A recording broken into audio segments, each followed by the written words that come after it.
Bismillah. Assalamualaikum warahmatullahi wabarakatuh. Bismillahirrahmanirrahim. Alhamdulillahi rabbil alamin.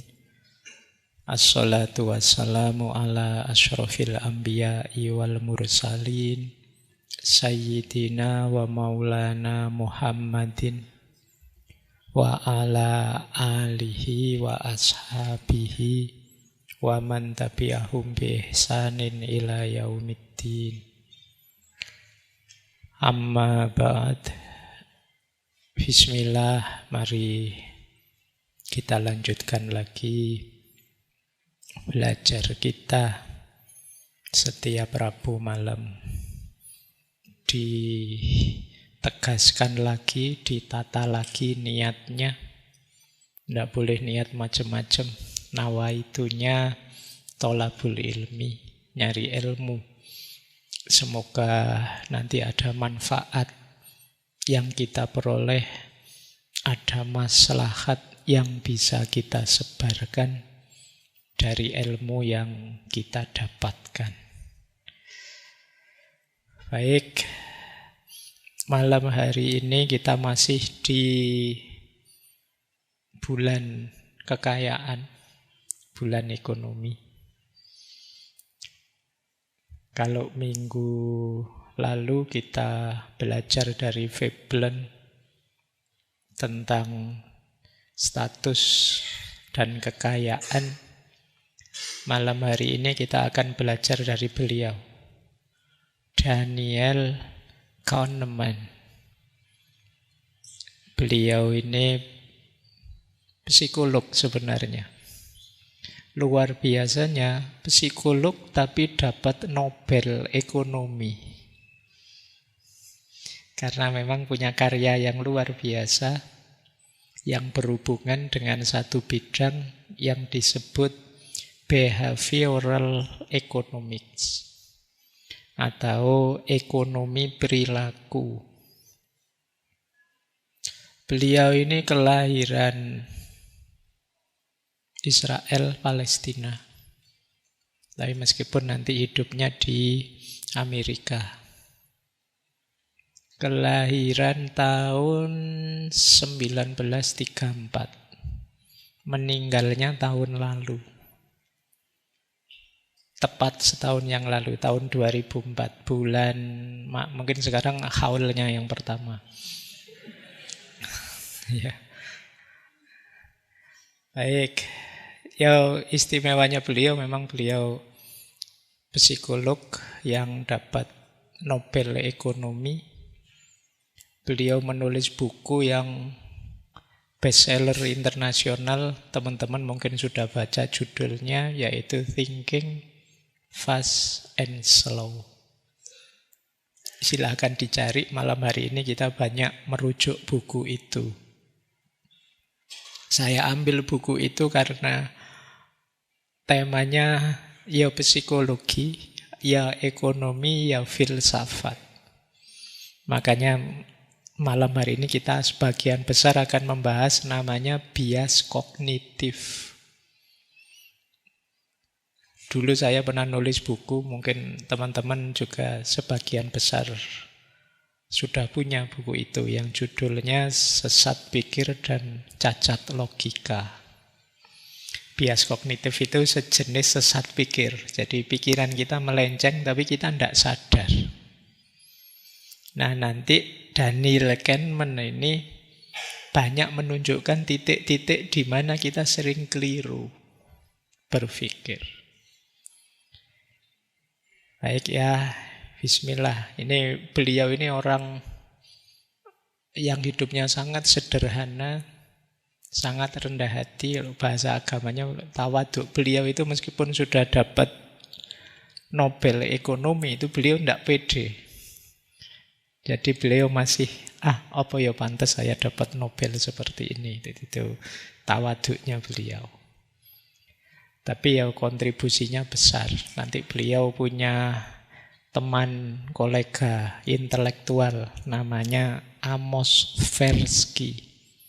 Ini sepasang peneliti bidang namanya behavioral economics, atau yang kita kenal sebagai ekonomi perilaku. Baik ya, yuk dimulai belajar. Malam hari ini materinya sangat kampus. Anggap saja kalian kuliah jurusan ekonomi. Nggak apa-apa ya, nambah ilmu. Jadi bidang yang saya sebut tadi, behavioral economics, itu ya bahasa Indonesia ini ekonomi perilaku.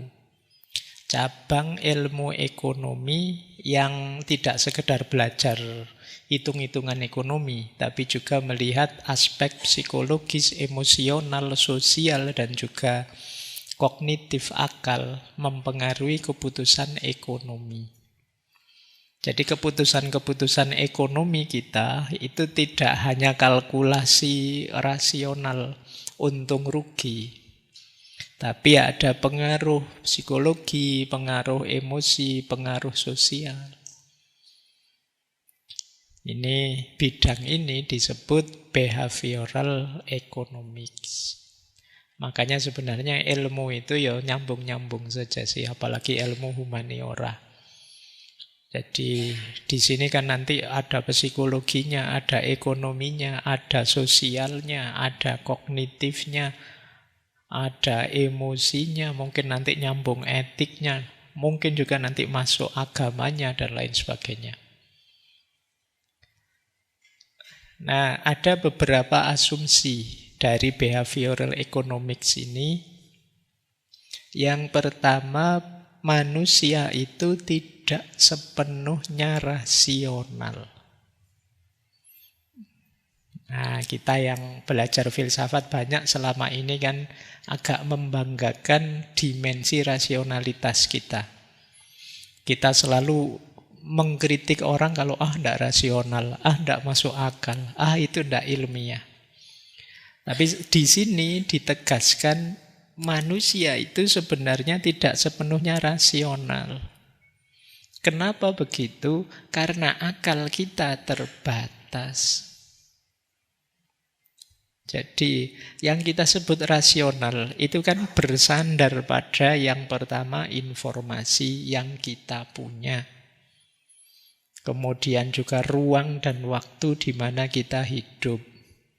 Yang ketiga, kapasitas kognitif kita, kemampuan mikir di antara kita juga beda-beda. Yang lahir di Jawa dengan yang lahir di luar Jawa mungkin pengalamannya berbeda. Sehingga mungkin saja yang di sini disebut rasional, di sana tidak masuk akal begitu. Jadi mungkin di sini ada pengalaman-pengalaman apa yang dianggap biasa, di tempat yang berbeda dianggap enggak. Yang kayak gitu ya, menurut saya itu tidak masuk akal, tidak mungkin. Tapi di sini ternyata bisa mungkin saja. Jadi yang disebut rasional tidak rasional itu sifatnya terbatas dari informasi pengetahuan yang kita miliki. Juga ruang dan waktu.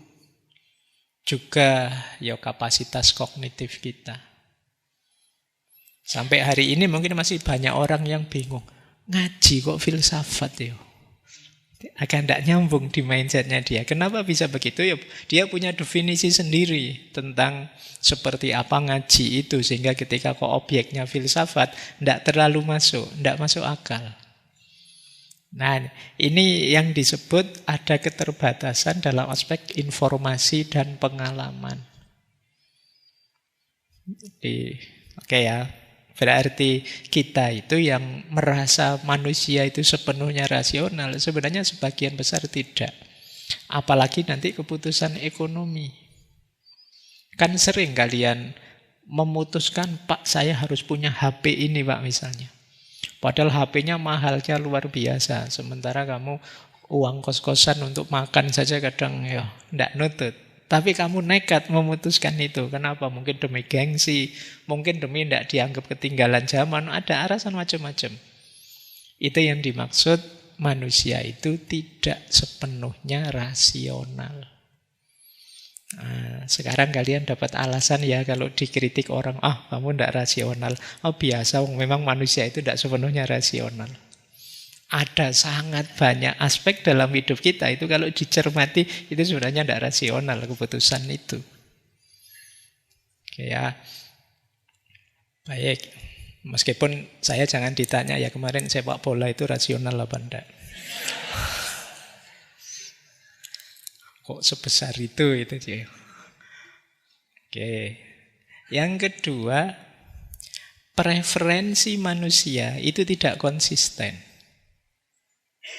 Manusia itu bisa, kalau bahasa sederhananya, bisa mencela-mencela. Kemarin bilang apa, sekarang bilang apa. Kemarin di situ saya contohkan kayak orang mau diet. Wah, sedang mau diet, dia bilangnya kita harus menjaga kesehatan dong, kita harus mulai menjaga makanan gitu. Ketika dia sedang mau diet. Besok ketika dietnya gagal, dia pakai alasan yang berbeda. Hidup dinikmati lah. Hidup sekali kok ya susah-susah itu. Jadi ketika A kamu pakai alasan A, ketika B kamu pakai alasan B. Preferensi kita berubah-ubah. Kadang kamu bingung, ini yang benar yang mana? Ya benar semua sesuai konteksnya masing-masing, sesuai kepentingannya setiap orang. Yang satu bilang, agama loh ya, jangan dimain-mainkan. Agama itu harus serius. Yang sini bilang, Allah itu maha penyayang. Beragama ya jangan streng gitu dong, jangan kaku gitu kan. Ya rasanya ya semua benar, tapi itu yang dimaksud. Preferensi kita kadang berubah-ubah. Kalau pas kita khilaf banyak dosa, kita Allah itu kan maha pengampun, santai saja. Tapi begitu temannya yang berdosa, hati-hati loh. Allah itu sekecil apapun salah akan dihitung oleh Allah. Dan kita sering begitu. Jadi ya karena memang hidup ini kompleks, multidimensi. Selalu ada alasan untuk kita punya dasar, punya argumen. Seperti sering saya contohkan, waktunya dia tidak punya pacar, nanti temannya dinasehati, wala taqrabuz zina. Begitu dia dapat pacar, dalilnya ganti, waja'alnakum syu'uba wa qabaila lita'arofu. Dalilnya milih-milih sesuai kepentingan. Jadi manusia itu tidak konsisten.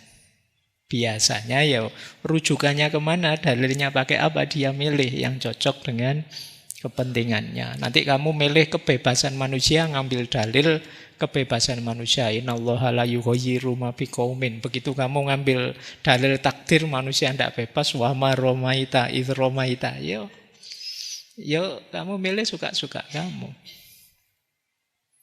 Yang ketiga, konsep utilitas itu tidak selalu linier. Utilitas itu manfaat, untung, rugi, nilai. Ini tidak selalu setara. Secara matematika mungkin sama, tapi begitu di aspek rasa bisa berbeda. Itu manusia. Jadi utilitas itu tidak selalu linier. Kalian misalnya mahasiswa pinter, sejak semester 1 nilaimu A terus. Nilai A bagi kamu biasa. Tapi bagi mahasiswa yang sejak semester 1 nilainya begitu dapat A itu luar biasa.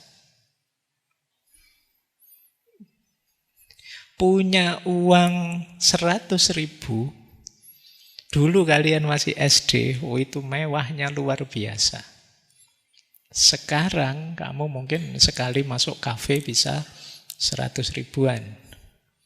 Kalau pas neraktir temennya, itu pun keluarnya sambil menyesal. Tapi kan kamu butuhnya segituan sekarang. Oke ya, itu yang dimaksud tidak linear, maknanya tidak sama siapa dulu. Kemudian yang keempat, norma sosial dan emosi punya peran besar dalam ekonomi. Keputusan ekonomi itu bisa dipengaruhi aspek sosial, tekanan kelompok, rasa keadilan, empati, dan lain sebagainya. Misalnya kemarin, kalian punya uang sedikit, saya mau kurban, nah, ini pengaruh dari agama. Mungkin masyarakatmu ada budaya apa, tradisi apa yang memerlukan biaya, dan kamu rela karena tekanan norma sosial masyarakat. Emosi juga begitu. Empati juga begitu. Kalau untuk dirimu sendiri kamu eman-eman, keluar sedikit saja kamu perhitungan, tapi untuk pasanganmu, untuk pacarmu, kamu tidak perhitungan lagi. Nah, ini emosinya main. Baik, dan itu manusia. Yang terakhir, self control. Kalau ini tiap orang beda-beda. Dalam diri kita itu biasanya sering konflik tentang self control ini. Kita tahu yang benar ini, yang rasional ini, tapi meleset terus. Tahu kok kita misalnya kalau beli barang ini itu boros, tapi kalau sudah kadung seneng mau gimana lagi? Kita tahu kok nabung itu sedikit-sedikit lama-lama jadi banyak. Ayolah kita biasakan nabung, tapi ada godaan ini, godaan itu, ya tabungannya tidak ngumpul-ngumpul akhirnya. Bolak-balik diceki aja, wah rekeningnya sekian, saldonya sekian tiap hari ya. Terus ketika ada kebutuhan sedikit mudah tergoda. Self control. Baik, jadi pada intinya jangan dikira manusia itu perilakunya termasuk perilaku ekonominya selalu rasional. Tidak. Meskipun keistimewaan kita itu ya di akal kita, di rasio kita, tapi ternyata pengendali diri kita tidak di rasio. Nanti kalian yang senang tasawuf boleh dilanjutkan ke Imam Ghazali atau Ibnu Arabi dan lain-lain. Kalau para sufi kan memang bukan akal porosnya manusia itu, tapi di kecenderungan hatinya. Ya, ini mengenalkan bidang beliau saja. Kita awali dari sini. Ini ada di bagian-bagian akhir buku Thinking Fast and Slow. Jadi beliau membagi diri kita ini ada dua aspek. Ada namanya experiencing self, dan ada yang disebut remembering self. Diri yang mengalami dan diri yang mengingat-ingat. Jadi kerja intelek kita dua ini, intelijensi kita itu. Experiencing, yang satu remembering. Experiencing self itu diri yang mengalami, itu diri kita yang saat ini sedang merasakan yang sedang dialami. Ini experiencing self.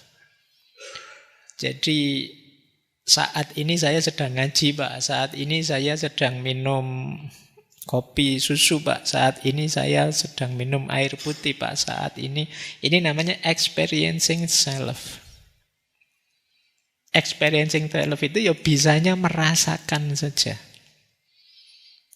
Teman-teman bosan ngaji, teman-teman ngantuk ketika ngaji, teman-teman, ini namanya experiencing self.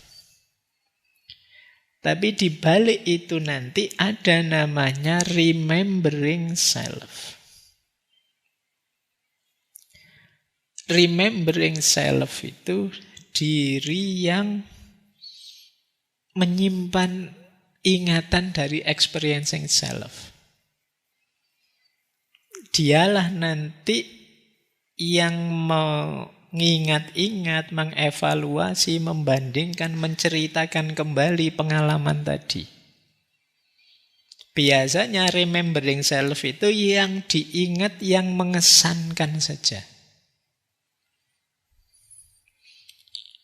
Ngaji ini tadi, ada naik motornya, ada berangkatnya, ada naruh sandalnya, ada milih tempatnya, ada apa. Tapi begitu nanti kalian cerita ngaji, mungkin kalian hanya, gimana ngaji kemalam? Asik. Atau gimana ngaji semalam? Membosankan. Gitu. Jadi itu remembering self. Jadi ini aspek diri kita yang tugasnya merekam. Biasanya dia ini menyederhanakan, mendistorsi pengalaman. Misalnya ya, gimana rasanya kuliah? Kuliah itu membosankan itu. Padahal yo pas kuliah kamu yo ketawa-ketawa, pas kuliah kamu yo asik-asik aja. Tapi begitu disuruh cerita, kesan munculnya membosankan. Mungkin ada 1-2 pengalaman yang memang membosankan. Yang tidak membosankan kamu hapus. Yang kamu ingat-ingat ya membosankannya. Nah, ini remembering self. Jadi kalau kalian bilang, liburan terbaik. Seolah-olah bayangannya orang itu, liburannya mesti dari berangkat sampai pulang asik terus. Padahal mungkin ada pahitnya juga, ada capeknya juga, ada uang habis banyak juga. Tapi tetap disebut liburan terbaik. Yang paling mengesankan yang disebut. Kalau sampean saya tanya misalnya, guru SMA-mu siapa yang paling mengesankan? Itu biasanya yang kamu sebut 2. Guru yang paling baik atau guru yang paling jahat menurutmu? Guru yang pernah jewer kamu atau yang guru yang pernah nolong kamu? Kenapa? Yang paling mengesankan. Ya. Itu kadang-kadang kamu hanya suka satu guru di sekolah itu. Tapi begitu ditanya, gimana guru di sekolah itu? Asik-asik kok, enak-enak gurunya. Padahal sebenarnya yang kamu maksud hanya satu orang itu. Itu gayanya remembering self sudah. Ya. Jadi kita ini ada experiencing self, ada remembering self. Nanti Kahneman sama Tversky melakukan penelitian terhadap 2 orang pasien. 2 orang pasien ini diberi terapi medis yang sama. Cuma bedanya pasien yang satu terapinya sangat menyakitkan, tapi cepat selesai. Yang satu terapinya tidak terlalu sakit, tapi lama. Ayo kalian kalau ada 2 terapi jenis ini, misalnya sampean yo dipijit misalnya, pijitnya sakitnya luar biasa, tapi tidak lama kok, paling 3 menit selesai. Atau pijitnya tidak terlalu sakit sih, tapi waktunya agak lama. Kalian milih yang mana? Sebagian besar orang kalau di penelitian Kahneman justru milih yang tidak terlalu sakit. Meskipun agak lama. Ada yang kapok enggak pijat refleksi, yang dipijat terus kamu jerit-jerit itu. Kamu kan terus, wis pijat capek saja biasa gitu. Kenapa bisa begitu? Karena remembering self tadi, biasanya yang diingat-ingat adalah istilahnya kan menapa pick and rule. Pick and rule itu yang diingat puncaknya saja. Itu menyakitkan. Ini menyenangkan. Jadi puncaknya, enggak dilihat durasinya. Lama enggak apa-apa lah, asal enggak terlalu sakit. Itu cirinya remembering self. Nah, ini contohnya ya. Katakan kita sering membuat keputusan itu dasarnya remembering self. Bukan experiencing self. Akhirnya apa? Kita mengejar pengalaman yang terlihat bagus untuk dikenang dengan baik. Bukan yang benar-benar menyenangkan. Itulah kenapa sekarang banyak orang milih liburan nyari spot yang instagramable misalnya.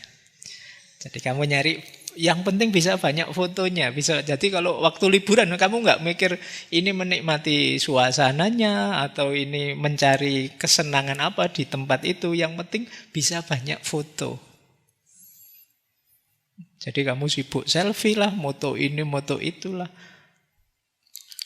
Sampai lupa menikmati liburanmu. Jadi kamu milih tempat itu yang nyari, sana banyak spotnya enggak? Ayo loh kalau banyak spotnya, ayo. Itu kamu mencari apa? Mencari kenangan. Ini tugas dari remembering self.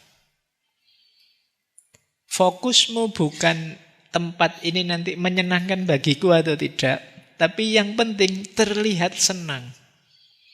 Jadi bisa dikenang, bisa diceritakan. Itulah remembering self. Makanya Kahneman itu di buku itu tanya gini, would you take a vacation you knew you would forget the next day? Apakah engkau mau liburan yang kamu tahu bahwa besok itu ya setelah liburan kamu sudah melupakan liburan itu. Tapi kamu menikmatinya. Jawabannya sebagian besar orang tidak mau. Saya ingin liburan yang berkesan. Akhirnya apa? Kita mengejar kesan saja. Itulah kenapa kalau liburan kamu tidak sibuk menikmati liburanmu, sibuk foto. Demi apa? Demi kesan. Ya untungnya contohnya liburan ya, bukan ngaji. Ya. Padahal ngaji ya tidak jauh-jauh di situ sih, kamu mikirnya ya kesan. Kamu tidak fokus menikmati ngajinya, kamu fokus mencari kesan terus foto lah, selfie lah. Berangkat dari rumah sudah selfie, berangkat ngaji terus kamu posting. Sudah sampai di sini posting. Berarti sampai mulai ngaji tadi sudah 3 atau 4, 5 postingan sudah muncul. Saya masuk di foto lagi, posting lagi. Terus saya duduk di foto lagi tadi ya. Kamu mencari kesan. Ini tugasnya remembering self.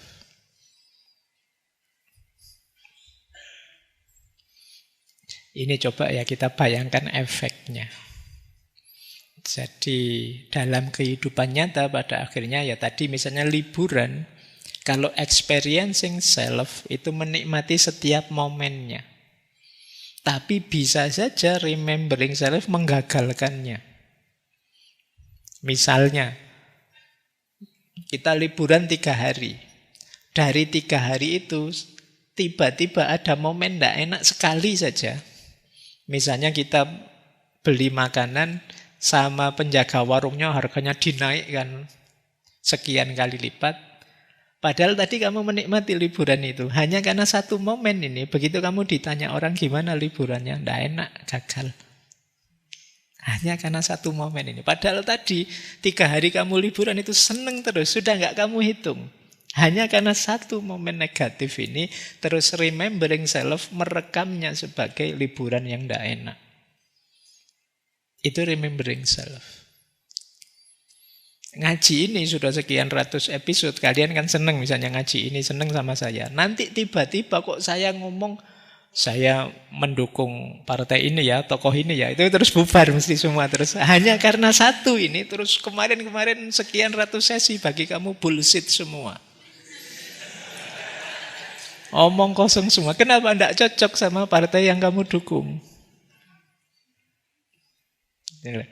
Pada orang juga begitu. Satu orang itu mengecewakanmu, terus kamu runtuhkan dia seolah-olah dia sepenuhnya jelek. Padahal kemarin kamu banyak intifa dari dia, ngambil manfaat dari dia. Begitu ada kabar, ternyata Ustadz ini nikah lagi loh, misalnya ngono.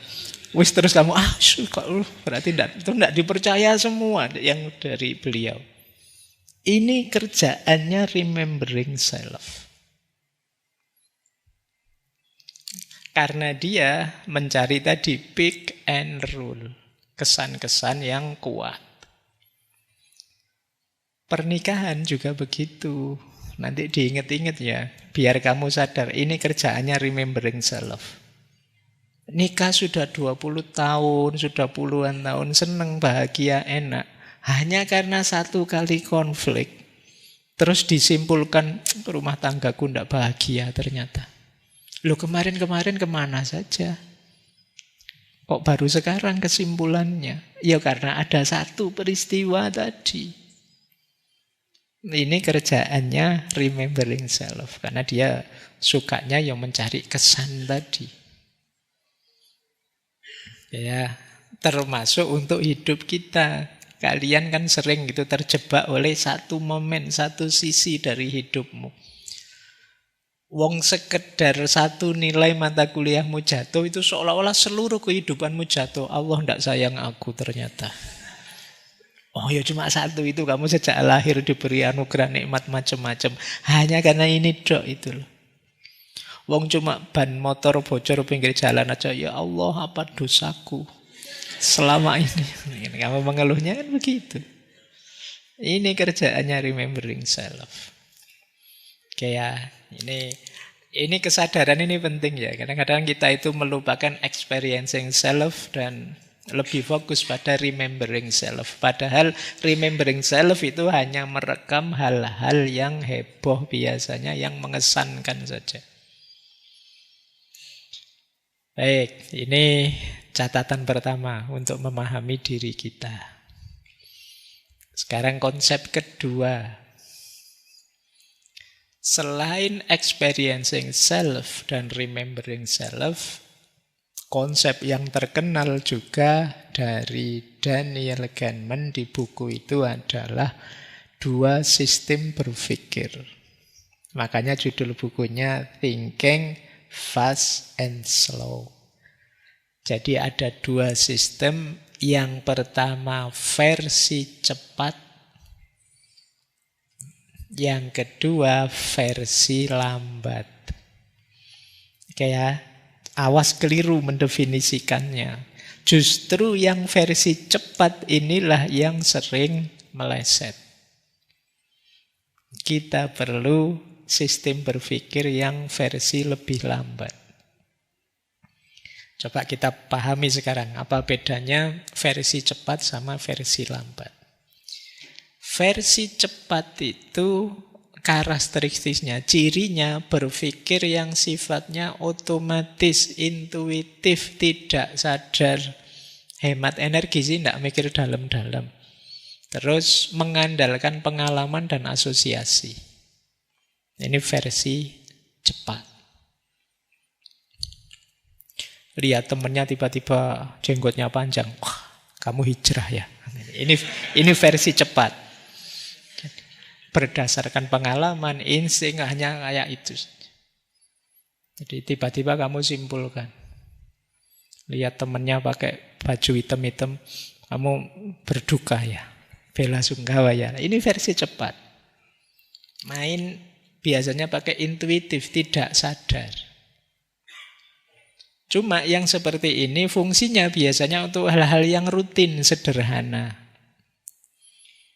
Atau kadang-kadang ketika perlu respon cepat, bahaya. Itu biasanya mikirnya tidak panjang. Enak-enak naik motor, ada polisi. Terus kamu tiba-tiba, itu biasanya refleks, respon cepat.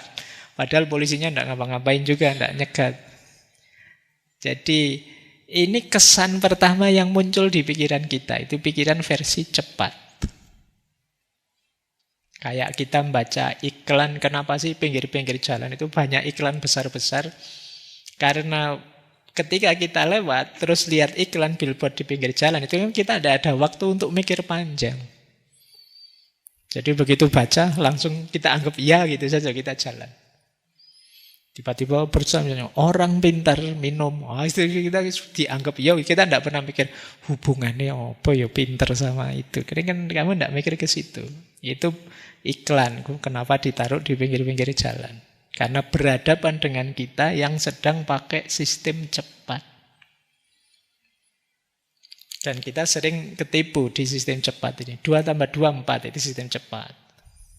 Atau dari sekian banyak orang, kalian mesti lebih cepat mengenali yang kamu kenal sendiri, temanmu sendiri. Itu sistem cepat. Kayak refleks. Dalam situasi kayak gini tiba-tiba ada yang teriak, Allahu Akbar, bubar mesti terus, wah ada apa itu? Itu refleks, sistem cepat. Nah, efeknya apa kalau sistem cepat itu?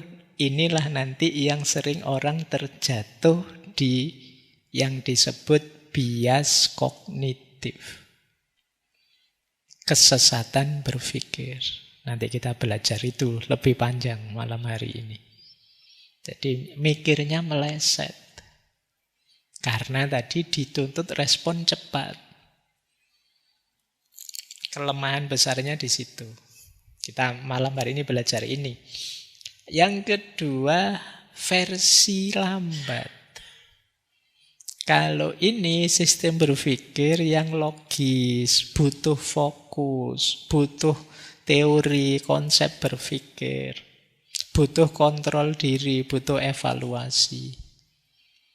Untuk menangani masalah-masalah yang kompleks, membuat keputusan rasional, mengoreksi kesalahan. Kalau sistem satu, kok begitu sih? Oh mungkin enggak. Nah ini sistem 2. Kayak tadi tiba-tiba ada teman pakai baju hitam, sampean bela sungkawa ya. Tapi tidak mesti juga sih bela sungkawa itu terus pakai baju hitam. Demikian juga orang pakai baju hitam tidak mesti bela sungkawa. Ini perlu direm dulu, berpikir yang lambat. Kalau berpikir cepat kita bisa salah paham. Ya kalau tadi 2 tambah 2 kita bisa cepat, tapi kalau di situ contohnya 274 kali ya itu kita tetap perlu lambat mikirnya. Ini yang kita perlu logika, berpikir panjang. Filsafat itu mengajak ke sini. Itulah kenapa filsafat itu sering tidak disukai orang. Kenapa? Capek. Apa-apa diminta, sebentar dianalisis dulu, sebentar dikrisis dulu. Ini capek. Orang inginnya, ya pokoknya kalau begini ya begitu. Jadi seperti biasanya saja, tidak perlu rumit-rumit. Common sense saja, pokoknya jalan saja. Itu orang inginnya begitu. Kita tiap hari sebagian besar hidup juga begitu. Cuma efeknya apa kalau kita seperti itu terus di sistem satu terus, kita sering salah mengambil keputusan. Apalagi nanti kalau kita arahkan ke ekonomi. Jadi melelahkan. Terus versi lambat ini kalau kita sedang stres, tergesa-gesa, lapar, emosi itu biasanya sulit. Orang sedang kesusu-susu apa orang sedang marah terus sebentar dipikir pelan-pelan dulu. Pelan-pelan gimana ini? Kamu akan begitu. Tidak bisa. Jadi sistem lambat ini perlu waktu, perlu kemauan, perlu tenaga. Makanya kita lebih banyak main di sistem 1. Di sistem 2 itu kadang-kadang apalagi tipe orang-orang yang malas. Alah Pak, ngapain repot-repot, sudah lah. Kan di dunia ini sudah banyak orang pintar, saya wakil sajalah. Saya tinggal pakai sajalah. Kan kita banyak seperti itu. Jadi ini awalnya ya, kita ingat-ingat ada 2 sistem berpikir kita. Sistem 1 yang cepat, instinktif, rutin, tidak dipikir dalam. Yang kedua kebalikannya. Ada contoh ini yang menarik, contoh ini ya. Ini beberapa kali juga banyak dipakai orang. Ini matematika, kalian mikir sebentar. Kalau tidak paham nanti diulang. Jadi kalau kalimatnya begini, sebuah tongkat dan bola harganya 11.000. Kalau harga tongkat 10.000 lebih mahal dari bola, berapa harga bola? Itu sebagian besar orang jawabnya mesti 1.000. Padahal salah. Yang benar 500. Tahu 500 dari mana? Ayo dipikir pelan-pelan. Ya kan? Coba ya. Kata-kata harga tongkat 10.000 lebih mahal, itu kan kalau pakai kata lain berarti selisih harga tongkat dengan harga bola itu kan 10.000. Loh kalau kamu jawab 1.000, ya kan? Terus harga tongkatnya 10.000, ya memang 11.000. Tapi kan selisihnya 10.000 dan 1.000, ya selisihnya 9.000. Selisihnya bukan 10.000. Untuk selisihnya 10.000, ya harga tongkatnya 500, harga bolanya 500. Harga tongkatnya 10.500. Nah, dipikir pelan, oh iya ya, wong ini kan selisih harganya 10.000 itu. Cuma kamu ketemu 500 ini agak lambat sedikit. Kalau kamu langsung jawabannya mesti keliru. Mesti kamu kalau ada pertanyaan gini jawabmu mesti 1.000 Pak bolanya. Karena harga tongkatnya 10. Padahal itu tidak disebut harga tongkatnya harus 10.000. Cuma harga tongkat itu 10.000 lebih mahal dari harga bola. Oke. Oh, sudah, tidak usah dipikir kalau tidak nutut. Iya. Oke ya. Baik, kok dipikir ning omah. Kamu masih masa UAS gini, ojo pikir gini nggak nutut nanti. Baik, ini contoh ya, mikir cepat sama mikir lambat. Rasanya wis bener Pak, ternyata ya salah. Kita sering mengandalkan rasanya ini tadi. Terus kita ngotot. Gitu loh. Padahal begitu dicermati ya memang kita keliru. Nah, jadi kata Kahneman, saat menghadapi sesuatu, itu biasanya yang maju duluan sistem 1. Kalau kita mau, baru kita aktifkan sistem 2. Tapi kalau tidak, ya berhenti di sistem 1. Alah Pak, biasanya begitu, ya begitu. Pokoknya, jadi ya memang sistem 1 ini membantu kita untuk hidup lebih cepat, efisien, tidak kakean mikir. Tapi perhatikan, kalau untuk hal-hal kecil sih tidak masalah. Tapi untuk hal-hal besar, kalian harus mengaktifkan sistem 2. Keputusan-keputusan penting, resiko yang harus diambil, situasi yang kompleks, emosi, hal-hal besar dalam hidupmu jangan dibiarkan hanya sistem 1. Apa wis hal besar dalam hidupmu? Nikah misalnya, ya sistem 2 aktifkan dong. Jangan ala Pak pakai insting nikah aja. Bisa Pak saya. Ini ya aja dihitung dulu. Jadi kalian kemampuanmu, kapasitasmu dan lain sebagainya. Ini harus mengaktifkan sistem 2. Karir, kerja, pilihan kampus dan lain sebagainya ya jangan sistem 1. Penting dalam hidupmu. Aktifkan sistem 2. Ya berpikirnya memang agak lambat, perlu tenaga, mungkin perlu rujukan, perlu referensi. Tapi ini penting, tidak bisa hanya dipikir sambil lalu.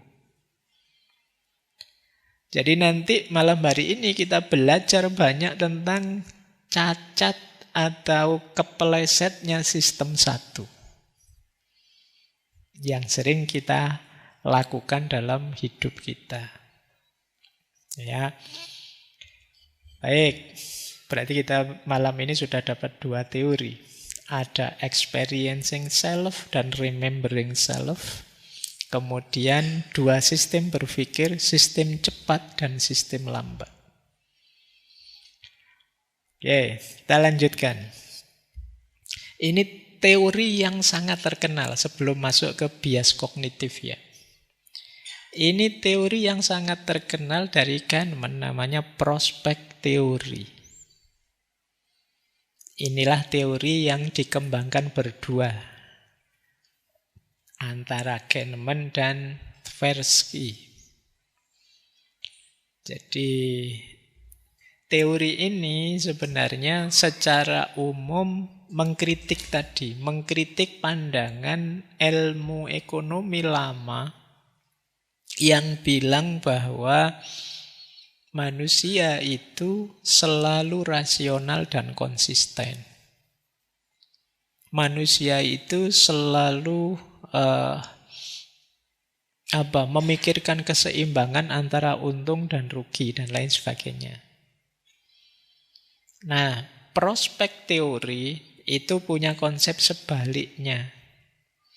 Manusia itu dalam berpikir penuh bias, tidak konsisten, dipengaruhi oleh perasaan, tidak hanya untung rugi, tapi juga harapannya, ketakutan-ketakutannya, dan lain sebagainya.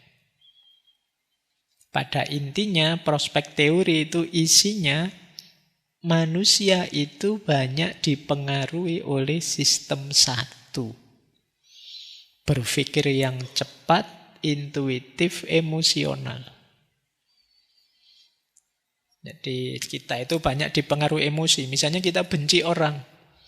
Ya karena kita benci orang itu, ya kita tidak peduli. Dia ada baiknya kah, ada mulianya kah. Pokoknya harus ditemukan jeleknya. Dia pasti jelek. Nah, ini sistem satu. Orang yang kamu benci kok melakukan kebaikan, itu pencitraan saja. Segera kamu putuskan begitu. Kenapa? Sistem satu. Kamu main insting. Emosimu yang maju. Bukan rasionalitas, bukan data.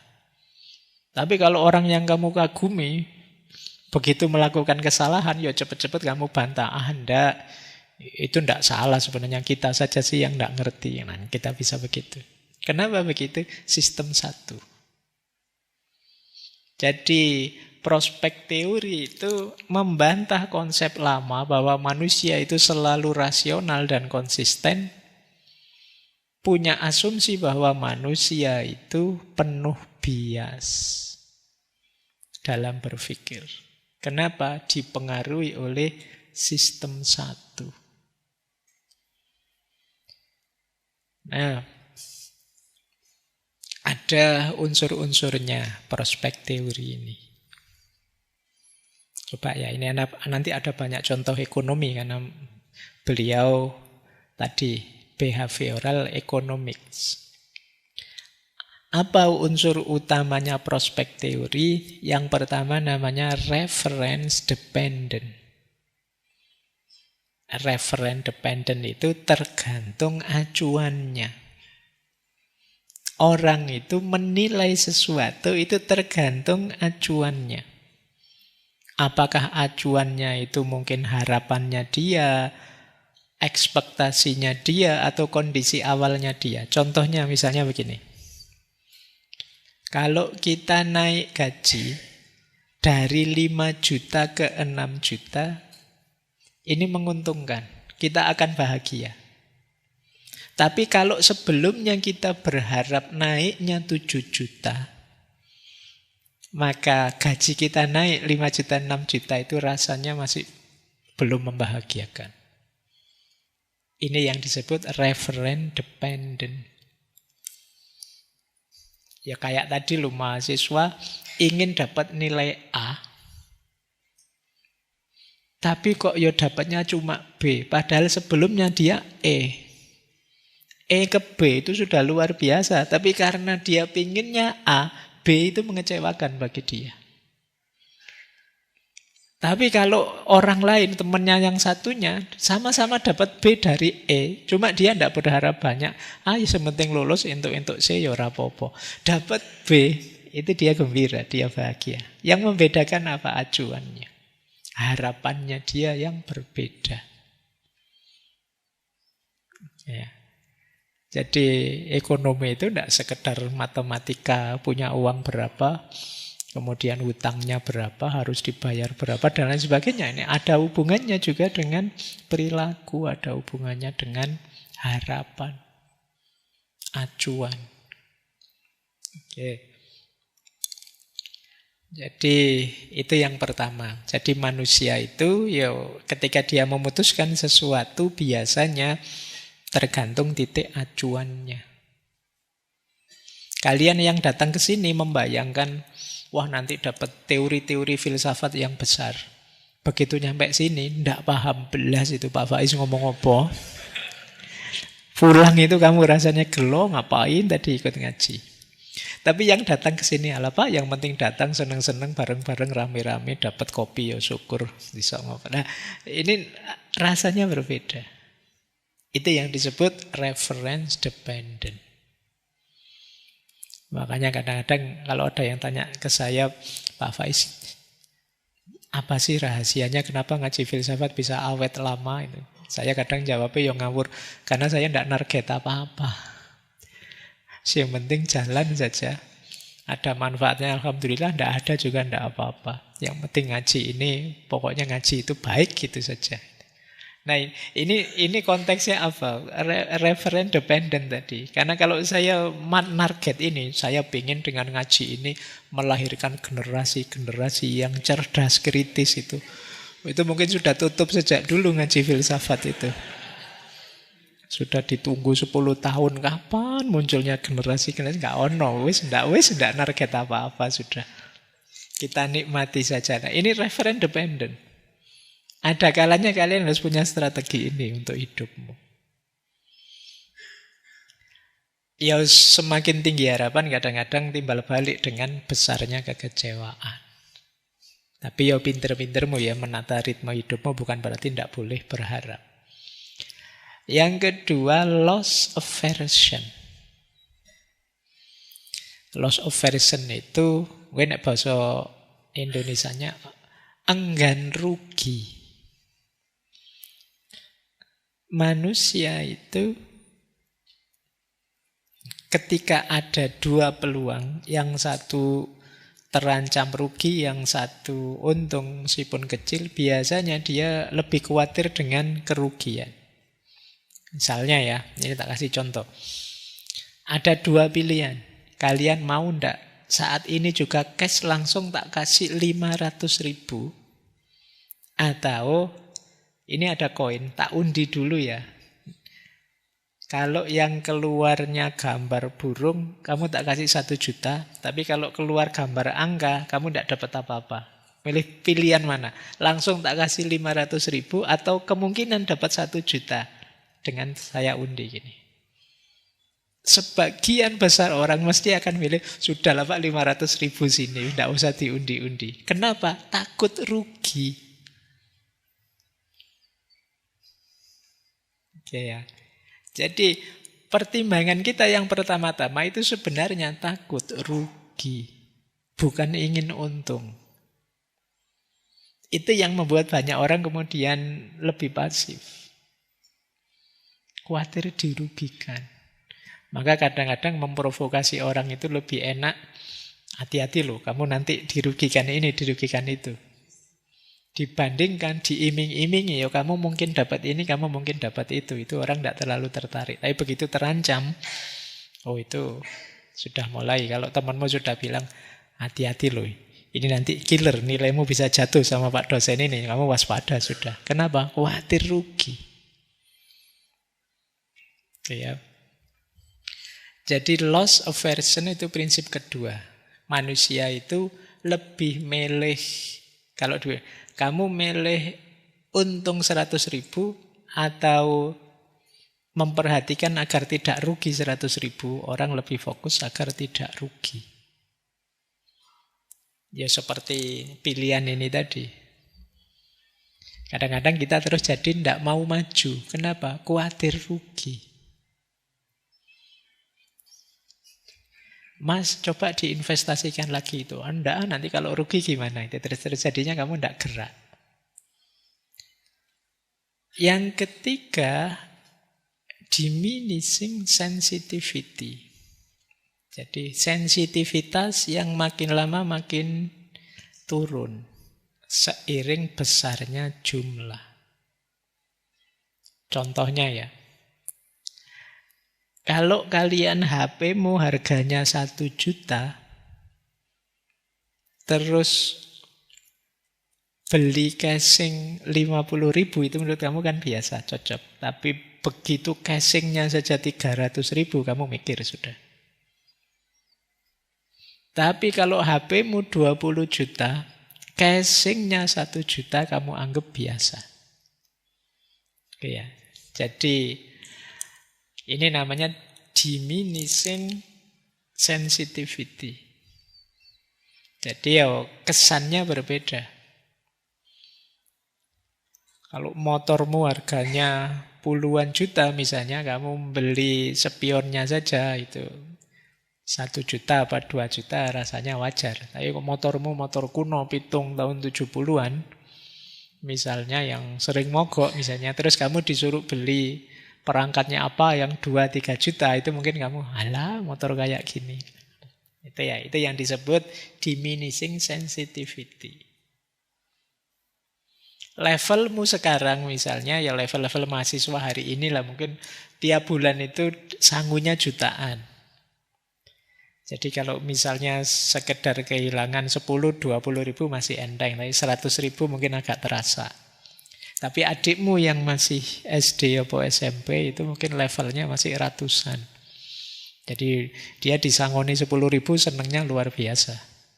Kamu disangoni 10 ribu, ya rasanya beda sudah. Paling buat apa duit 10 ribu di Jogja? Buat kencing cuma 5 kali. Ya, jadi ini diminishing sensitivity. Jadi mahal atau tidak, tinggi atau tidak, itu tergantung situasi kita masing-masing. Terus, kemudian probability weighting. Orang itu biasanya mengukur kemungkinan itu suka-suka dia, sesuai kecenderungan dia. Tidak pernah objektif. Misalnya, orang yang sudah kecanduan judi atau lotre, itu dia sadar kemungkinannya kecil, tapi karena sudah seneng, yo ikut terus. Ini probability weighting. Padahal kemungkinannya 0,00 sekian persen dia menang. Dia tahu sih begitu, tapi ikut terus. Kenapa? Karena sudah ada kecenderungan.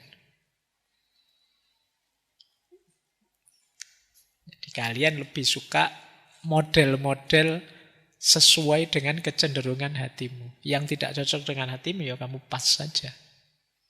Padahal mungkin yang itu lebih prospek, lebih masuk akal, tapi ya kamu cocoknya di. Nah ini namanya probability weighting. Kita itu tidak pernah rasional ngitung detail ini keuntungan apa kerugian. Lebih banyak ya kecenderungan saja. Saya lebih suka ini. Mau apa gitu. Saya lebih tidak suka. Apalagi kalau hubungan dengan hobi. Sudah tidak bisa ditawar sudah. Oke, baik. Dan produsen-produsen itu ngerti kecenderungan kita seperti itu. Kita dipancing, terus biar kita senang. Dibuat penasaran, dibuat ingin mencoba, dan lain sebagainya. Baik, ini yang disebut prospek teori. Untuk menegaskan betapa manusia itu tidak rasional, tidak konsisten. Oke, nah sekarang kita masuk ke konsep utama kita malam hari ini, bias kognitif. Ambil nafas dulu. Jadi malam hari ini pelajaran logika sebenarnya. Meskipun nanti karena konteksnya ekonomi, ya contoh-contohnya sebagian besar ekonomi. Nah, ada dua istilah yang banyak dipakai oleh Kahneman. Yang pertama heuristik, yang kedua bias. Heuristik itu shortcut. Jadi kita mikir itu terus basa Jawane njujuk saja. Tidak mengikuti prosesnya yang benar. Untuk bisa berpikir cepat, efisien tanpa mikir. Jadi sistem satu tadi yang dia lakukan apa? Heuristik ini. Jadi mikir dengan cara mencari apa? Shortcutnya. Tidak ditanyakan dulu, ujuk-ujuk dituduh ini, ujuk-ujuk dianggap itu. Itu namanya heuristik. Kalau di bukunya Kahneman ini. Jadi heuristik itu mikir cepet, intuitif, sesuai pengalaman, perasaan. Ya kadang cocok, kadang tidak. Tapi seringkali menyesatkan. Prosesnya namanya heuristik, hasilnya namanya bias. Bias itu kesalahannya sudah. Kalau heuristik itu prosesnya, karena dia mikirnya dijujuk, mikirnya di shortcut, akhirnya terjadi bias. Jadi terjadi melenceng sudah, karena dia tidak mengikuti prosedur yang benar. Jangan dikira logika itu gampang. Kan banyak kita yang sering bilang, alah Pak, sejak kecil saya juga sudah mikir. Iya sih, tapi kan harus belajar norma-normanya, rumus-rumusnya. Gampang Bapak, kan cuma gini mikir itu, yang silogistik itu kan. Semua manusia mati, saya manusia, maka saya mati. Kan contohnya mesti kui. Coba contohnya diubah. Semua bapak adalah laki-laki. Saya laki-laki, maka saya gitu mesti rata-rata juga saya bapak. Loh, kok mesti saya bapak? Salahnya di mana? Ada yang salah dalam komposisi itu. Ya nanti kalian kembali dulu, kita pernah ada sesi logika itu ya. Oke, baik. Nah, bias-bias seperti ini banyak. Nah, di buku Thinking Fast and Slow tadi ada banyak uraian tentang bias kognitif. Sisa waktu kita akan banyak bahas itu. Latihan berpikir yang benar. Ambil nafas sebentar, agak banyak nanti. Pokoknya malam hari ini mikir.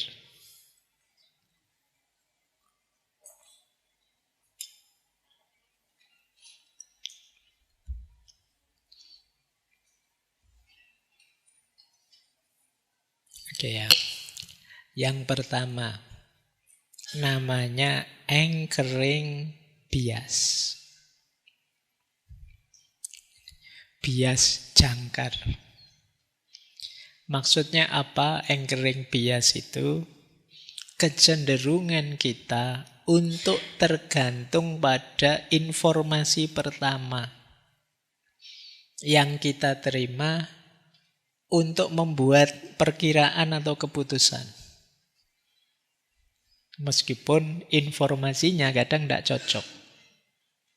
Misalnya gini, kalian sering ke mall itu ya. Biasanya terus SPG-nya bilang begini, ini sekarang harganya murah Pak, sekarang TV-nya 7 jutaan. Sebelumnya ada 10 jutaan loh. Terus kalian, oh iya ya murah sekali ya. Kenapa kalian anggap itu murah? Karena diawali dari sebelumnya harganya 10 juta. Oke ya, karena diawali harga 10 juta itu, maka harga 7 juta itu kamu anggap normal bahkan murah sekali.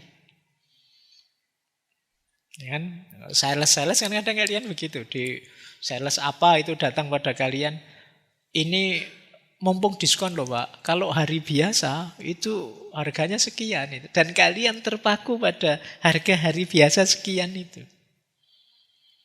Ini yang disebut anchoring bias. Jadi kalian terpaku pada nilai awalnya. Ini yang disebut anchornya. Jangkarnya. Yang membuat kemudian kalian terpengaruh, jadi tidak rasional. Padahal mungkin ya harganya memang segitu normalnya. Terus kamu cek sendiri, iya memang segitu, malah lebih murah. Atau orang melamar kerja, terus ditanya, dia jawabnya gini, pelamar kerja bilang, saya ini pekerjaan kedua Pak, kalau sebelumnya saya itu gaji saya 15 juta sih 1 bulan. Loh, itu yang nerima kerjaan itu kan mikirnya, itu berarti dia ini pantasnya digaji sekitar itu sih. Nah, ini trik anchoring bias. Jadi kita sering ketipu di sini. Terus keputusan kita jadi tidak rasional. Atau orang jual rumah misalnya, ini kemarin ada yang nawar 2M loh, Tapi yo karena sampean masih teman dekat, ya sudahlah 1 M boleh lah ya. Padahal ya mungkin harganya tidak segitu. Ini yang disebut anchoring bias. Mengapa bisa begitu? Karena otak kita yang sistem 1 tadi itu biasanya tertipu, teralihkan oleh angka awal yang jadi rujukannya. Kenapa kok akal kita terpengaruh? Karena akal ini biasanya nyari pegangan untuk memutuskan. Untuk memutuskan ini mahal atau tidak, ini cocok atau tidak, ya terus dilempari info kayak tadi, harganya 7 juta tapi kita diberi pancingan 10 juta, pikiran kita langsung memegang itu. Dianggapnya memang 10 juta, berarti 7 juta ini murah. Itu khas sistem 1. Ini namanya anchoring bias. Jadi kita tergantung pada informasi yang diberikan terlebih dahulu. Oh, kalau anak-anak alumni ngaji filsafat itu jaminan lah, pasti kalau mikir rasional. Itu awalnya gitu. Padahal mungkin tidak juga begitu sih. Tapi orang terus jadi memvalue kalian berbeda. Ya, baik. Ya, cara untuk menghindari anchoring bias, mari kita sadari ada pancingan angka atau informasi awal apapun itu bisa benar, bisa salah. Selalu uji lagi apakah benar memang angkanya segitu atau informasinya seperti itu.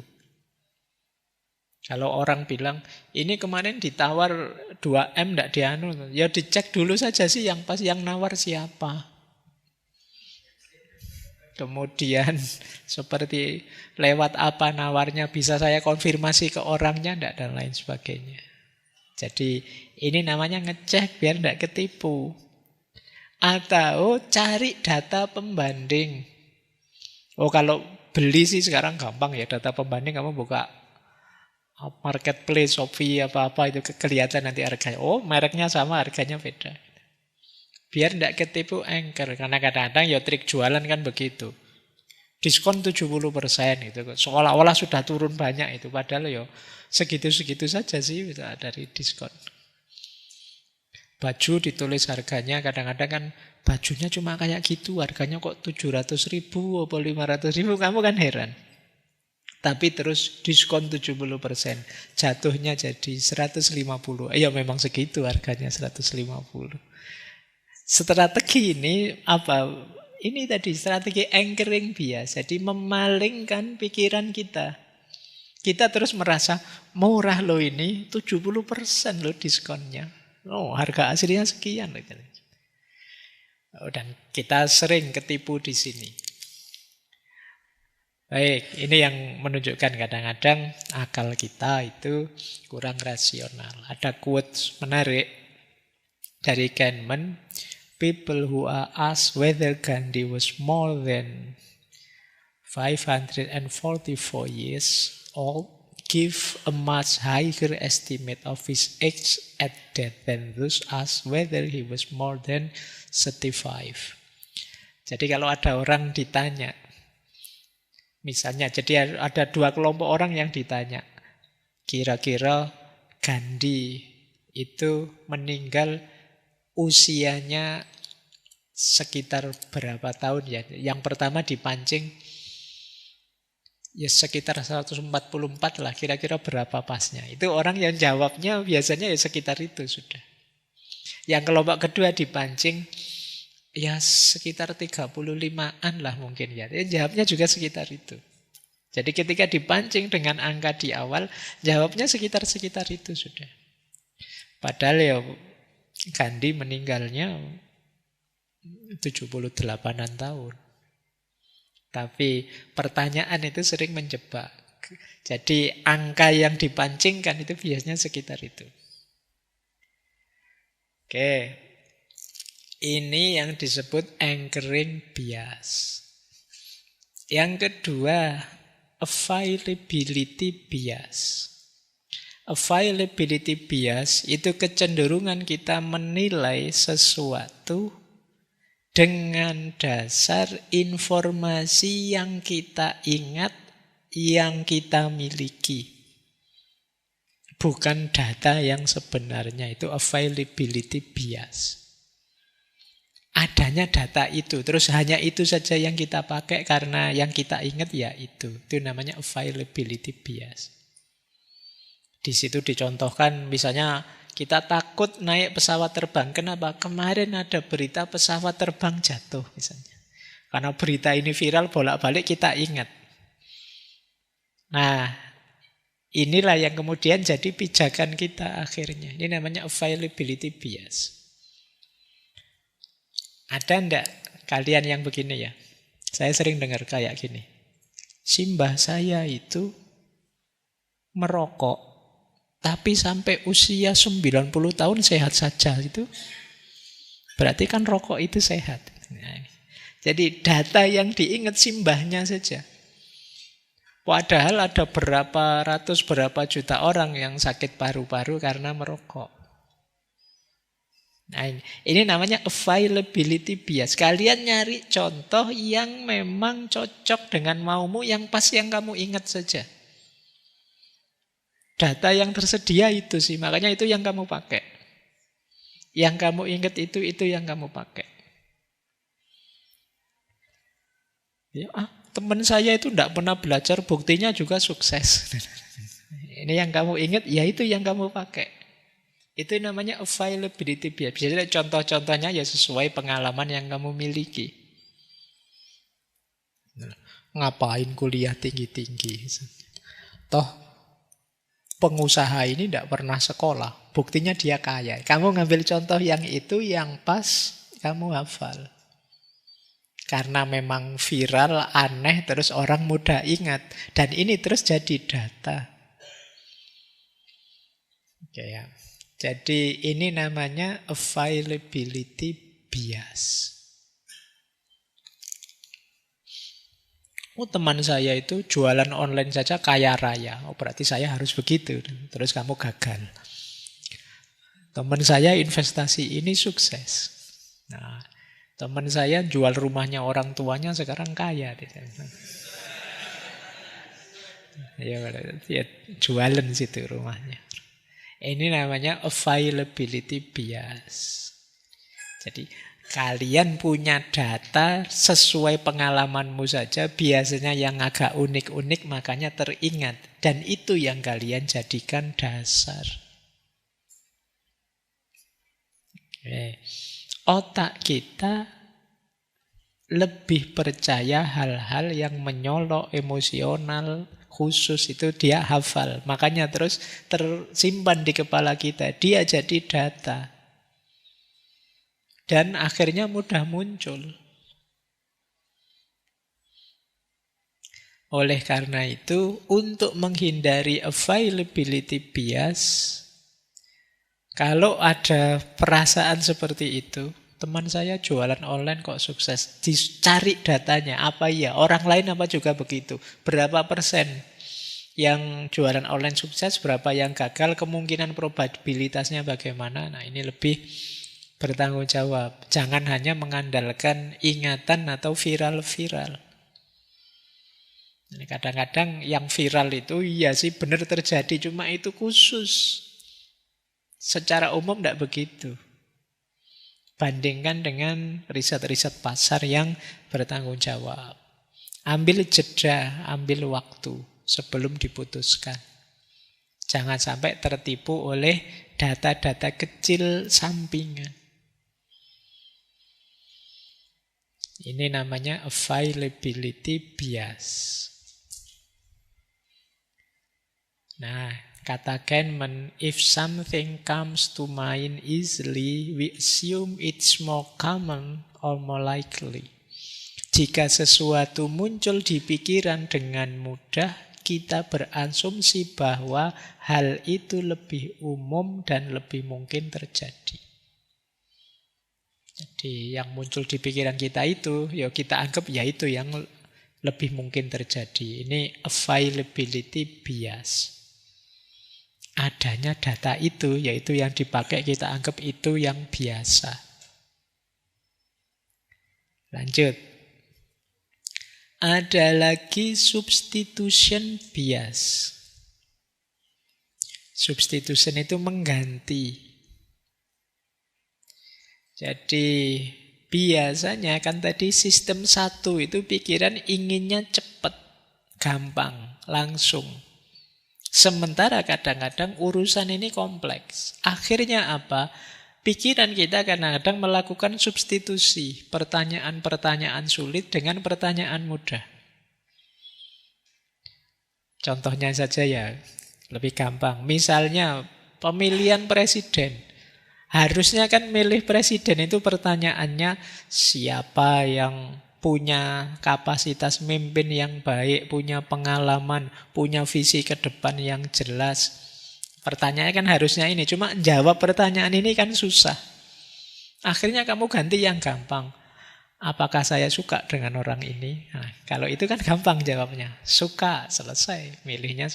Apakah dia kelihatan mantep kalau ngomong? Mantep, ya itu yang saya pilih. Ya, cuma itu. Jadi pertanyaan-pertanyaan sulit karena butuh proses panjang, akhirnya ditackle oleh sistem satu.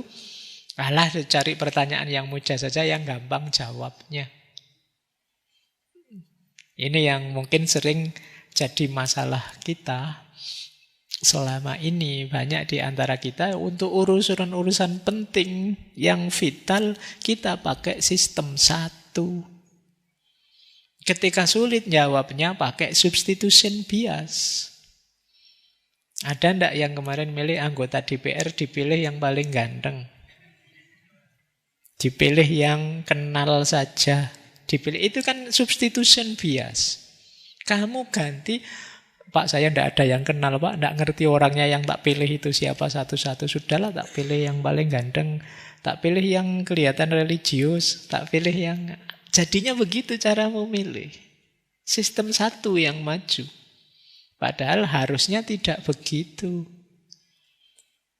Nah ini kalian tahu ya sekarang alasannya kenapa kok kita sering salah pilih pemimpin itu. Ya kamu sendiri masalahnya. Yang kamu pakai sistemnya salah. Sistem satu yang maju bukan sistem dua. Akhirnya ya rasanya kapan ya sampai hari ini kan masih banyak orang kapan ya kita dapat pemimpin yang baik. Loh ya kamu milihnya yang bertanggung jawab dong. Dengan sistem 2, tidak hanya sistem 1. Itu salah satu contohnya, substitution bias. Nah, ya sama sih secara ekonomi juga begitu. Kita misalnya membeli rumah itu, mana rumah yang nyaman, mana mobil yang bisa cocok dengan kerja saya, yang nilainya terbaik dan lain sebagainya. Itu kan jawabnya susah. Paling gampang apa? Mana rumah yang keren, mana mobil yang kelihatan wow, kelihatan hebat, itu lebih gampang. Apakah bisnis ini prospeknya jelas, itu sulit. Lebih gampang apa? Apakah bisnis ini viral atau tidak, banyak yang ikut atau tidak, itu lebih gampang. Jadi ini substitution bias. Memang otak kita itu canggih sih, cuma kita kadang-kadang ogah ribet. Pak, hidup ini sudah banyak masalah, Pak. Kalau mikir lagi, sudahlah. Padahal kalian tidak tahu, ini penting untuk hidupmu. Tapi kamu lebih milih otak satu, sistem satu saja yang kamu ajukan, bukan sistem 2. Jadi, kalau sistem satu memang dia ingin yang lebih nyaman, jawabnya pakai intuisi saja. Dengan emosi saja. Intuisi itu ya pokoknya insting saja sih Pak.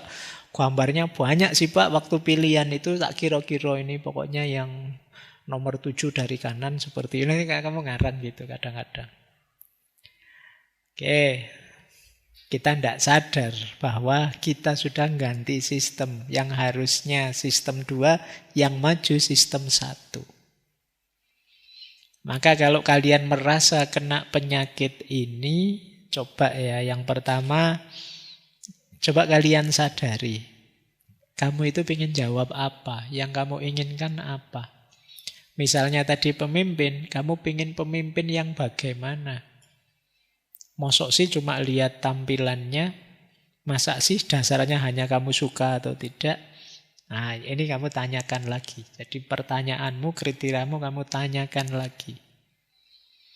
Kemudian coba pisahkan antara fakta dengan perasaan.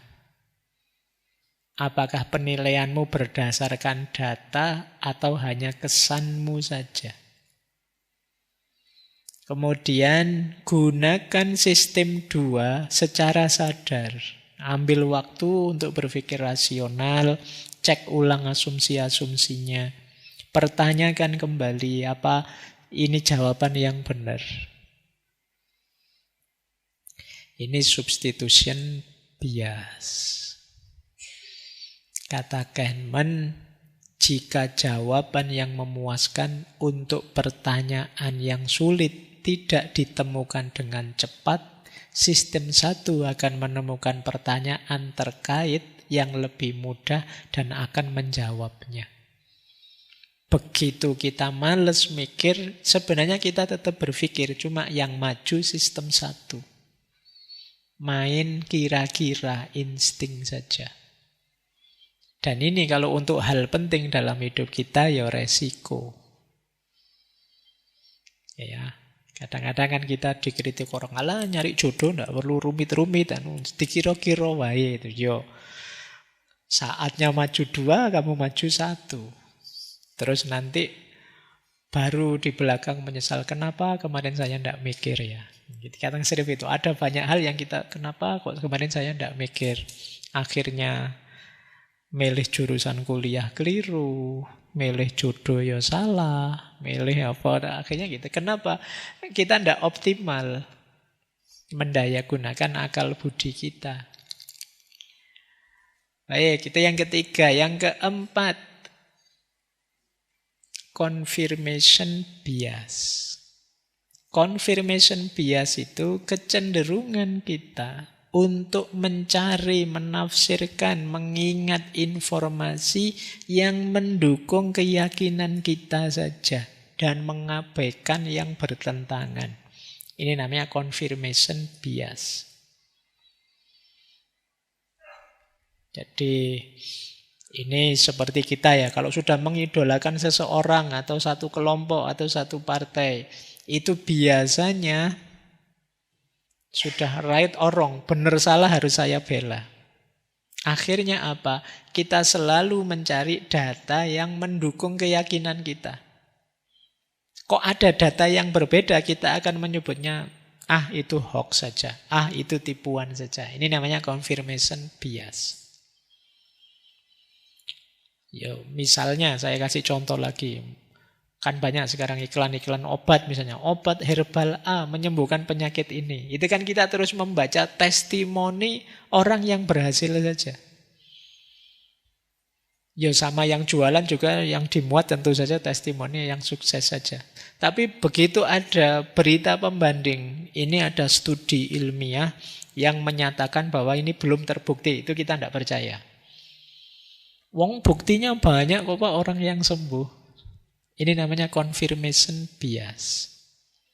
Jadi kita hanya mengambil data yang mengkonfirmasi keyakinan kita. Kalau ada data yang membantah keyakinan kita, kita tidak percaya. Ini kalau istilahnya Sartre, kita itu lebih sering ingin mendengarkan gema suara kita sendiri. Jadi pokoknya saya mantepnya ini Pak, yakinnya itu Pak. Itu memang lebih gampang karena sistem 1, pikiran kita itu lebih senang dengan keyakinan-keyakinan, bukan kritisisme. Sama kayak kalian, di situ saya contohkan ramalan bintang. Ada yang rajin baca ramalan-ramalan zodiak gitu. Itu kan kalian senang sekali kalau pas ramalannya cocok. Loh kan bener kan, memang di ramalan itu minggu ini saya ekonominya agak drop. Ternyata bener saya. Itu kamu mesti yang kamu ingat-ingat cocoknya.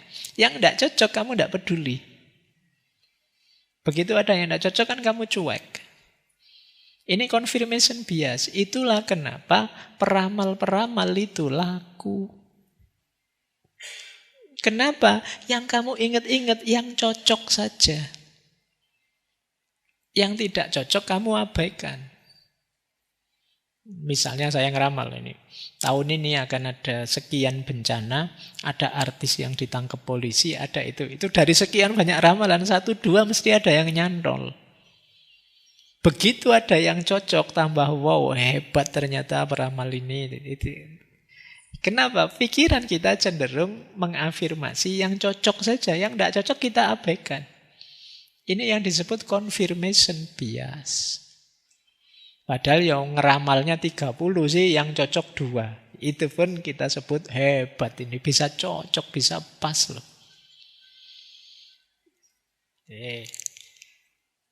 Baik. Nah, ya kalau bisnis juga begitu. Kadang-kadang kita punya yakin bahwa bisnis kita ini luar biasa. Kalau ada teman kita ngeritik, oh kamu tidak paham saja saya. Orang ngeritik kamu misalnya, mas gak cocok ini, tidak sesuai. Alah, kamu tidak ngerti saya. Yang paling ngerti saya sendiri, bukan kamu. Ini jenis confirmation bias. Kamu hanya menerima yang mendukung. Yang tidak mendukung kamu abaikan. Kenapa bisa begitu? Otak kita lebih senang dengan penegasan keyakinan. Yakin sajalah, mantap sajalah. Itu kan enak kita. Otak kita itu santai kalau sudah orang bilang, pasti bisa. Yakinlah, itu enak. Dia tidak mikir, tidak mengkritisi. Makanya kita lebih mudah menerima. Daripada orang nyuruh, coba dipertimbangkan lagi, coba dipikir lagi. Itu kita, walah pak, lama ini mesti. Kita lebih senang ditegaskan, mantaplah, yakinlah. Karena itu tabiatnya otak. Kalau ada yang berbeda, dia merasa terancam. Akhirnya otomatis memfilter. Nah, menghindari confirmation bias apa? Yang pertama, coba beranikan diri untuk cari informasi yang berbeda. Bila perlu yang bertentangan. Nah, ini latihan ya, biar tidak terjebak confirmation bias. Yang kedua, boleh gunakan namanya devil advocate. Coba perankan dirimu misalnya jadi yang membantah gagasanmu sendiri. Kelemahannya di mana, kurangnya di mana. Atau diskusi dengan orang yang memang alirannya beda, pandangannya beda. Terus fokus pada datanya, bukan keyakinanmu yang awal. Nah, ini cara-cara ya untuk menghindari confirmation bias. Biar kita tidak terjebak di situ. Kata Kahneman, berlawanan dengan para filosof sains yang menyarankan menguji hipotesis dan mencoba membantahnya. Orang-orang, kadang-kadang juga ilmuwan, mencari data yang mungkin sesuai dengan keyakinan yang mereka pegangi saat ini. Ya, sebagian besar orang nyari yang cocok saja sih dengan data mereka. Dengan keyakinan mereka. Padahal kalau kita di dunia ilmiah, apalagi di filsafat, itu ya kita diminta untuk menguji lagi benar salahnya pandangan kita. Terus ada lagi masalah namanya representatif bias. Representatif bias itu kecenderungan kita untuk menilai, memvonis sesuatu berdasarkan kemiripannya dengan prototipe atau stereotip tertentu. Misalnya, ada teman yang kemana-mana pakai jas, pakai dasi. Kalau ngomong mantep, lulusan universitas top. Terus kita sih, wah ini orang ini akan sukses besar. Seperti wirausahawan. Nah, ini namanya representatif bias. Kamu punya teman rajin ikut ngaji filsafat, kemana-mana bawa buku, rambutnya agak rontok sedikit, kayak kakean mikir gitu. Terus, ini calon filosof besar ini. Nah, ini namanya representatif bias. Jadi kamu tidak ngerti aslinya, hanya lihat tampilannya sekilas, terus kamu simpulkan dia seperti itu. Ini namanya representatif bias. Kalian ada temen yang tinggalnya di rumah besar, mobilnya mewah, kelihatan sering liburan. Terus kita, wah ini mesti orang kaya, orang bahagia. Seneng ya hidup seperti itu. Padahal kamu tidak tahu, jangan-jangan dia utangnya banyak, tiap bulan cicilannya besar. Di rumah gegeran terus sama keluarganya, kita juga tidak tahu. Tapi kita hanya lihat representasinya saja, tampilannya saja sudah kita simpulkan. Nah, ini yang disebut representatif bias. Kita sering begini. Hanya lihat tampilannya. Wah, ini kelihatannya orang soleh ini, dia bajunya seperti itu, kostumnya begitu, harus cium tangan ini. Kita sering begitu. Representatif bias. Padahal kita tidak ngerti aslinya seperti apa. Oke, ini lagi-lagi kerjanya sistem 1. Kalau ini kan gampang, tinggal mencocokkan saja. Biasanya begini. Kalau anak kuliahan biasanya begini. Kalau orang soleh biasanya begini. Kalau orang pinter biasanya begini. Sehingga kita terjebak dengan standar-standar tadi. Oke ya, menghindari representatif bias. Yang pertama, base rate. Pertimbangkan data dasarnya. Biar kita tidak salah hitung. Benar tidak sih dia ini orang yang bisa dipercaya, soleh, rajin. Itu kan kita lihat aslinya kehidupannya, bukan dari tampilannya. Evaluasi faktanya, bukan kesannya. Sadari beda antara narasi dengan realitas. Jadi ini yang sering orang salah paham. Namanya representatif bias. Kata Kahneman, similarity is not a reliable guide to probability. Kesamaan tidak bisa jadi ukuran untuk mengukur kemungkinan. Jadi kalau sekedar mirip saja, ya tidak bisa kita ngukur dia beneran baik atau tidak, dia beneran soleh atau tidak, beneran pinter atau tidak. Untuk tahu ya diteliti benar sampai ke dalam datanya, biar tidak ketipu. Yo, kita ini kan sering tertipu. Terus yang keenam, halo effect. Ini halo effect ini sederhananya banyak orang tertipu karena kesan pertama. Ya, karena memang biasanya kesan pertama itu begitu menggoda. Jadi lihat temenmu kesan pertamanya gimana? Anak ini rasanya sopan, tidak apa-apa lah nginep di kamar, tidak apa-apa. Terus besok laptopmu hilang. Nah, ini karena apa? Halo effect. Jadi entah kesan negatif atau kesan positif. Ini juga kerjanya sistem 1. Kadang-kadang kita ketipu. Ini kelihatannya bonafit loh. Ini orangnya pakai jas semua, pakai dasi semua. Kamu tertipu di situ.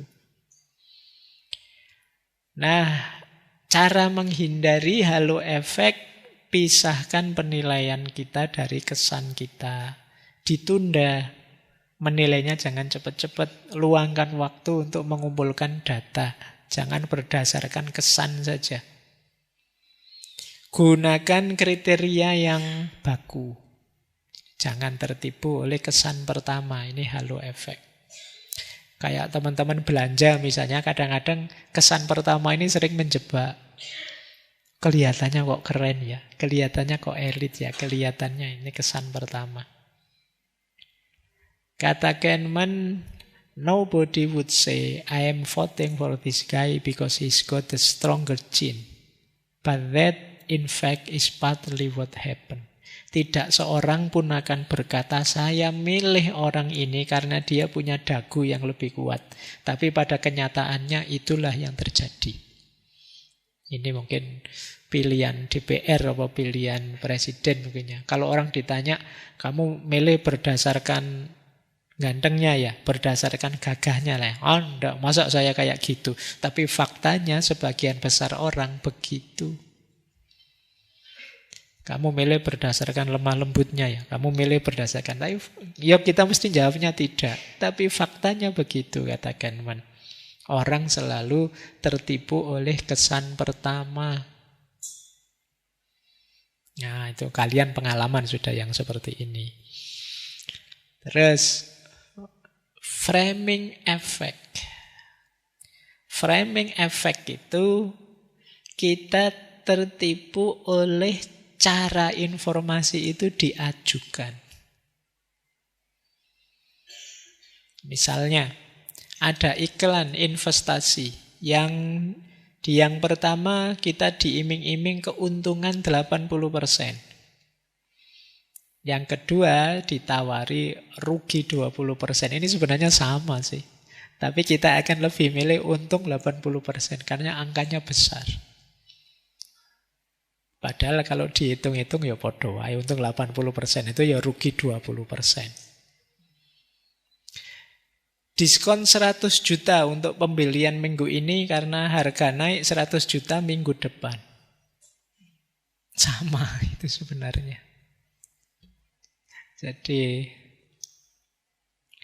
hari ini di diskon kan kita terus cepat-cepat ingin beli hari ini. Ya sama saja diskonnya seperti keuntungan. Padahal ya itu tadi jatuhnya sama. Di frame cara orang mengekspos beritanya. Coba ya ini sama-sama pajak naik. Kalimatnya beda. Naikkan pajak orang kaya untuk membantu yang miskin. Yang kedua kalimatnya, ambil kembali lebih banyak dari yang sudah mereka peroleh dari orang kaya itu. Itu kalimat kedua rasanya perjuangan menegakkan keadilan. Sebenarnya maksudnya sama, menaikkan pajak saja sih. Jadi cara informasi disajikan itu kadang-kadang mempengaruhi kita. Gaji bersih 7 juta. Yang satu bilang gajinya 8 juta loh, meskipun nanti 1 juta untuk BPJS. Nah, cuma ya kayak gini, ini sering menipu kita, entah di yang pertama, entah di yang kedua. Ini namanya framing. Berita itu ditampilkan pada kita sudah di frame-nya masing-masing. Dulu pernah kita bahas waktu di post-truth itu ya, ada gambar orang tentara yang satu nembak, yang satu ngasih minuman. Padahal momennya ya memang yang di depan ngasih minuman, yang di belakang ngancam dengan tembakan. Tapi frame-nya bisa, yang pro ya diambil yang ngasih minuman saja, yang anti diambil yang nembak saja. Itu cara menampilkan informasi. Oke. Itu lagi-lagi sistem 1 yang memfeta kompli. Sistem 2-nya jarang dipakai. Karena itu untuk menghindari frame, fokus pada isi bukan kata-kata. Pokoknya lihat datanya. Pastikan kita pertama-tama melihatnya itu netral saja. Jadi kata Kahneman, cara yang berbeda dalam menyajikan informasi yang sama seringkali menimbulkan emosi yang berbeda. Ya, sama-sama tanya kamu sudah tidur, misalnya, yang satu pakai kalimat apakah engkau sudah tidur? Maaf ya mengganggu. Yang satu sudah tidur belum? Itu kan rasanya beda. Padahal maksudnya sama. Lanjut. Ada endowment effect. Endowment effect itu ketika kita menganggap sesuatu yang kita miliki atau berhubungan dengan kita itu nilainya lebih tinggi. Misalnya ya, saya mau jual HP ini, terus ditawar murah, terus saya bilang, jangan murah-murah dong, ini penuh kenangan loh. Kita inginnya dibeli lebih mahal. Padahal ya faktanya ya HP bekas paling berapa. Jadi kita kadang pakai alasan, ini punya nilai sejarahnya sendiri loh, ini penuh kenangan buat saya loh. Ya nilai sejarah, kenangan itu bagi saya, tapi bagi yang mau beli tidak ada. Tapi kita pinginnya harganya tinggi saja. Ini namanya endowment effect. Jadi kita ingin memberi nilai lebih. Lagi-lagi ini sistem 1, emosi kita yang maju terlebih dahulu. Oke, makanya pisahkan emosi dari nilai ekonomi, nilailah secara objektif. Kata Kahneman, ide dasar dari efek endowment adalah orang seringkali menuntut lebih banyak untuk melepaskan sebuah objek daripada yang bersedia mereka bayar untuk memperolehnya. Jadi semakin melekat ke kita, kita merasa semakin mahal. Dan kita menganggap orang lain juga harus seperti itu. Ini endowment effect. Ada lagi overconfident bias. Ini kadang orang menyebutnya dengan Dunning-Kruger effect.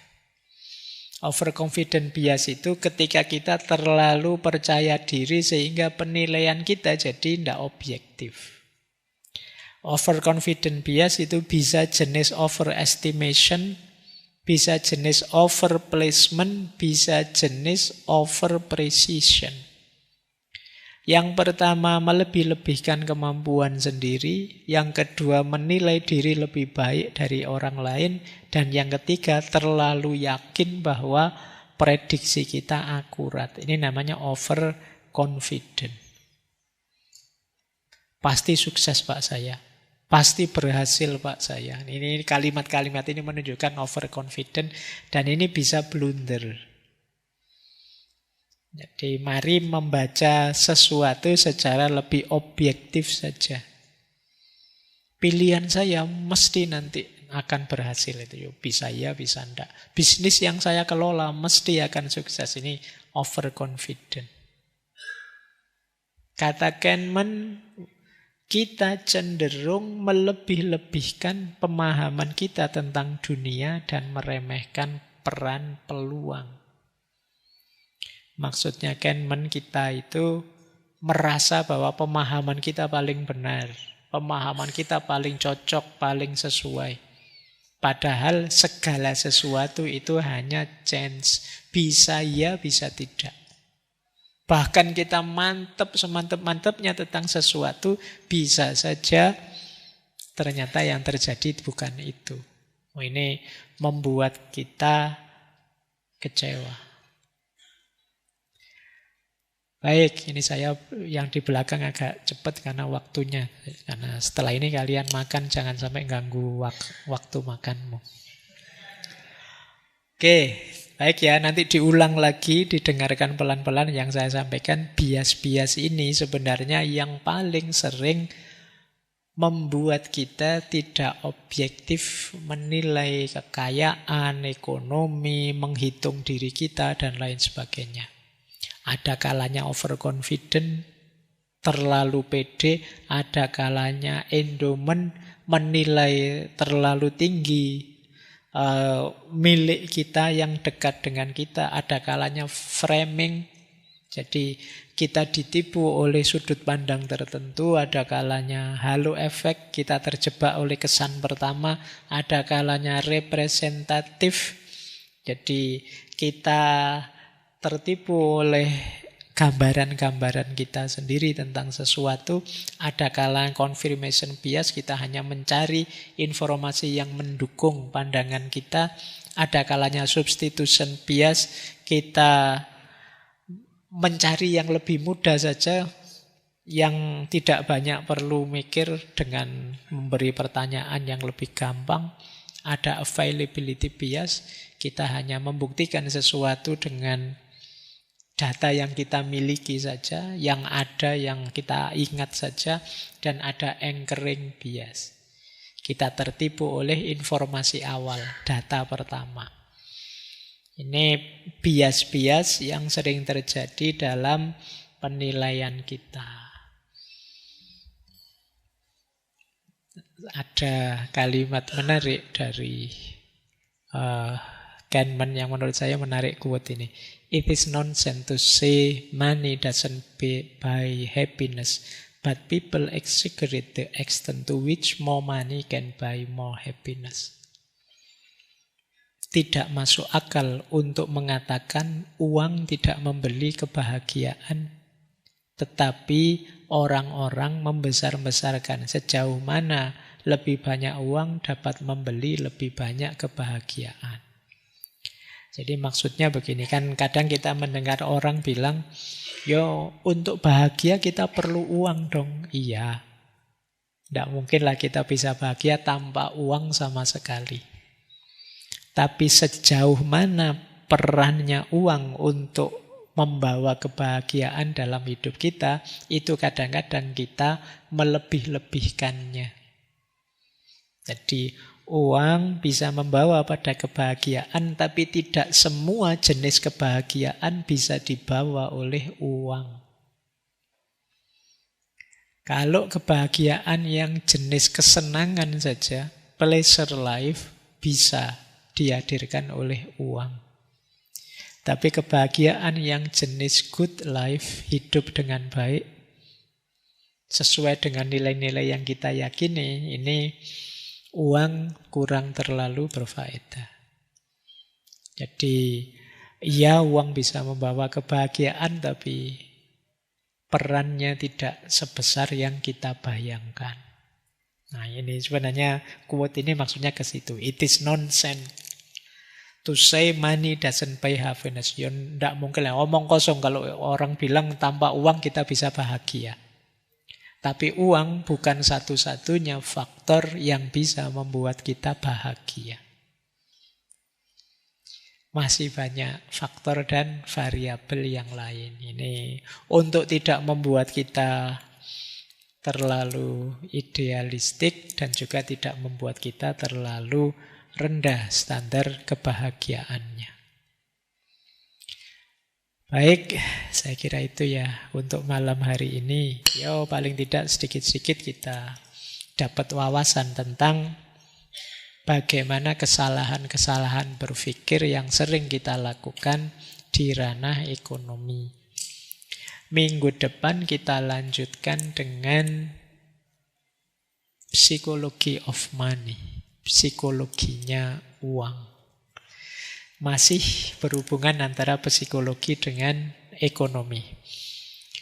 Baik, untuk malam hari ini kita akhiri dulu. Kurang lebihnya mohon maaf. Wallahul muwaffiq, wallahu a'lamu bissawab. Wassalamualaikum warahmatullahi wabarakatuh.